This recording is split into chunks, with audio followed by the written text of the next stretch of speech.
আম দিয়ে যে এত সুন্দর সুস্বাদু জামাই আদর পিঠা তৈরি করা যায় আগে জানতাম না। সত্যি বলছি বন্ধুরা, এইভাবে একবার জামাই আদর পিঠা তৈরি করে দেখবে, জামাই খেয়ে তো পুরো ফিদা হয়ে যাবে। একবার খাবার পর দেখবে এই আমের সিজনে বারবার বানিয়ে খাওয়ানোর রিকোয়েস্ট করবে। চলো তাহলে সম্পূর্ণ রেসিপিটা প্রথম থেকে শেষ পর্যন্ত দেখে নিই, আশা করছি অনেক ভালো লাগবে। শুরুতেই আমি এখানে দুটো পাকা মিষ্টি আম নিয়েছি। আমের খোসা থেকে পাল্পগুলো আলাদা করে ব্লেন্ড করার জন্য মিক্সিং জারের মধ্যে নিয়ে নিলাম। ঢাকা চাপা দিয়ে আমটাকে খুব ভালোভাবে ব্লেন্ড করে নিয়েছি, একদম স্মুথ আর মসৃণ করে। এবারে আমের পেস্টটা একটা কাপের মধ্যে মেপে নিয়েছি। অবশ্যই যে কোনো বাটি অথবা কাপে আমের পাল্পটা একটু মেপে নেবে, তাহলে রেসিপিটা তৈরি করতে সুবিধা হবে। চুলায় একটা প্যান বসিয়ে দিয়েছি, প্যানের মধ্যে দিয়ে দিলাম 1 কাপ ফ্রেশ ঘন আমের পিউরি। সেই সাথে দিয়ে দিলাম ওই কাপ মেপেই হাফ কাপ পানি। সমস্ত কিছু ভালোভাবে নাড়াচাড়া করে মিশিয়ে আমের পিউরিটা ভালোভাবে ফুটে ওঠা পর্যন্ত অপেক্ষা করব। এ পর্যায়ে দিয়ে দিব স্বাদ মতো নুন। দেখো আমের পিউরিটা খুব ভালোভাবে ফুটতে শুরু করেছে। এবার দিয়ে দিব ওই কাপ মেপেই 1 কাপ পরিমাণ সুজি। সুজি অ্যাড করার সঙ্গে সঙ্গে চুলার ফ্লেমটা একেবারে লোয়ে রাখতে হবে। তারপর অনবরত নাড়াচাড়া করে সুন্দরভাবে একটা ডো তৈরি করে নিব। এই ডোটা খুব বেশি শক্তও হবে না, আবার অনেক বেশি নরমও না, একটা মিডিয়াম সফট ডো আমাদের তৈরি করতে হবে। কোনো রকম ঝামেলা ছাড়াই মাত্র 5 মিনিটে এইভাবে একবার পাকা আম দিয়ে জামাই আদর পিঠা তৈরি করে দেখবে। একবার খেলে সারা বছর মুখে স্বাদ লেগে থাকবে। তো দেখো এখানে অনবরত নাড়াচাড়া করে খুব সুন্দরভাবে একটা সেমি সফট ডো তৈরি করে নিয়েছি। ডোটা একটা বোলের মধ্যে নামিয়ে নিলাম। এবার গরম থাকা অবস্থাতেই ডোয়ের মধ্যে দিয়ে দিব ওই কাপ মেপেই হাফ কাপ পরিমাণ ময়দা। ময়দা ব্যবহার করলে পিঠার মধ্যে খুব সুন্দর একটা ব্যান্ডিং আসবে, তেলে ভাজার সময় ফেটে যাবে না। মিষ্টির জন্য 2 চা চামচ পরিমাণ পাউডার চিনি দিয়েছি, তবে মিষ্টির পরিমাণ নিজেদের টেস্ট অনুযায়ী এখানে বাড়িয়ে কমিয়ে অ্যাডজাস্ট করে নিতে পারো। পিঠার টেস্ট আরও কিছুটা বাড়ানোর জন্য দিয়ে দিলাম 2 চা চামচ পরিমাণ ফ্রেশ নারকেল কোড়া, আর দিয়ে দিলাম 1 চা চামচ পরিমাণ গাওয়া ঘি। এবার এই সমস্ত কিছু উপকরণ খুব ভালোভাবে হাত দিয়ে একটু মেখে নেব। সমস্ত কিছু উপকরণ খুব ভালোভাবে একটু মিশিয়ে নিয়েছি।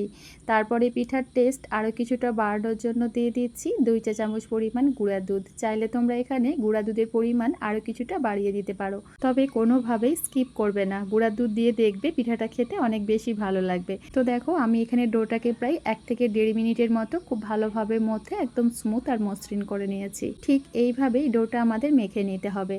এবার এই ডো থেকে একটা বড় রুটি বেলে নেব। সামান্য একটু ময়দা ছিটিয়ে দিলাম, এতে করে রুটিটা বেলে নিতে সুবিধা হবে।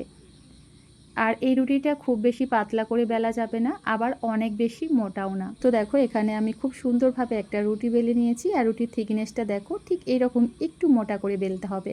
এবার একটা গ্লাসের সাহায্যে এইভাবে গোল গোল করে পিঠাগুলো কেটে নিব। একইভাবে সমস্তগুলোই কেটে নিয়েছি। আর আমি এই পিঠাগুলো এরকম মিডিয়াম সাইজে তৈরি করছি, তোমরা তোমাদের পছন্দ মতো ছোট বড় যে কোনোভাবেই কেটে নিতে পারো। এবার এই পিঠাগুলো ভেজে নেবার জন্য এদিকে চুলায় একটা ফ্রাই প্যানে পর্যাপ্ত পরিমাণ তেল মিডিয়াম ফ্লেমে ভালোভাবে গরম করে নিয়েছি। তারপর একটা একটা পিঠা তেলের মধ্যে দিয়ে দিব। একদম হালকা গরম তেলের মধ্যে কখনোই পিঠাগুলো ছাড়তে যাবে না, তাহলে দেখবে তেলে দিবার সঙ্গে সঙ্গেই ফেটে যাবে। আবার একদম অতিরিক্ত ধোয়া ওঠা গরম তেলের মধ্যে পিঠাগুলো ছাড়লে দেখবে ওপরে খুব সহজেই কালার চলে আসবে, ভেতর থেকে কাঁচা থেকে যাবে। আর এই পিঠাগুলো ভাজার সময় প্রথম থেকে শেষ পর্যন্ত চুলার ফ্লেম মিডিয়ামে রাখতে হবে, তাহলে দেখবে একটাও পিঠা ফেটে যাবে না, আর প্রতিটা পিঠাই খুব সুন্দরভাবে ফুলবে। এই তো দেখতেই পাচ্ছ তেলে দিবার সঙ্গে সঙ্গে পিঠাগুলো কতটা সুন্দরভাবে ফুলেছে। আর এই পিঠাগুলোকে কয়েক সেকেন্ড উল্টে পাল্টে একটু ভেজে নিয়েছি। এখন দেখো কতটা সুন্দর একটা কালার এসছে। এর থেকে বেশি আর লাল লাল করব না, তোমরা চাইলে পিঠাগুলো আরও একটু লাল করেও ভেজে নিতে পারো।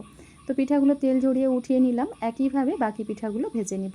আর তেলে দিবার সঙ্গে সঙ্গে দেখো পিঠাগুলো কতটা সুন্দরভাবে ভেসে উঠছে। একটাও পিঠা কিন্তু এখানে ফেটে যায়নি বা ভেঙে যায়নি। পিঠাগুলো দেখেই মন ভরে যাবে, খেতে কিন্তু ভীষণ টেস্টি হয়। পাকা আমের এই সিজনে রেসিপিটা মিস না করে অবশ্যই বাড়িতে ট্রাই করো, আশা করছি অনেক ভালো লাগবে।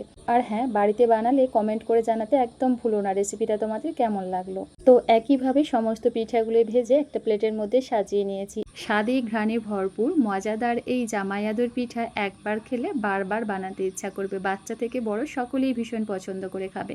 আর জামাইকে বানিয়ে খাওয়ালে সে তো পুরো ফিদা হয়ে যাবে, এত বেশি প্রশংসা করবে ভাবতেই পারবে না। অবশ্যই রেসিপিটা ট্রাই করো, আশা করছি ভীষণ ভালো লাগবে। আজ তাহলে পর্যন্তই, আল্লাহ হাফেজ।